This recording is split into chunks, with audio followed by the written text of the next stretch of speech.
Hello বন্ধুরা, এই যে আমার এখানে নাল কয়েনের অভাব নাই। তো ফেসবুক ইউটিউবে দেখতেছি সবাই নাল কয়েন কেনার জন্য আগ্রহ। তো নাল কয়েন আমার কাছে অনেক আছে, নাল কয়েনের অভাব নাই।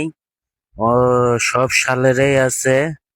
এবং যদি কারো প্রয়োজন পড়ে তাহলে আমার এই নাম্বার দেওয়া থাকবে, এই নাম্বারে যোগাযোগ করবেন।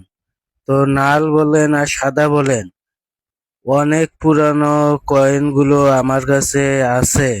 তো কারো যদি লাগে তাহলে আমার সাথে যোগাযোগ করবেন। অতএব আমার এই মধ্যে ভিডিওতে নাম্বার দেওয়া থাকবে। তো কারো যদি লাগে, নাল কয়েন বলেন সাদা কয়েন বলেন যেটাই বলেন, যদি লাগে তাহলে আমার এই নাম্বারে যোগাযোগ করবেন।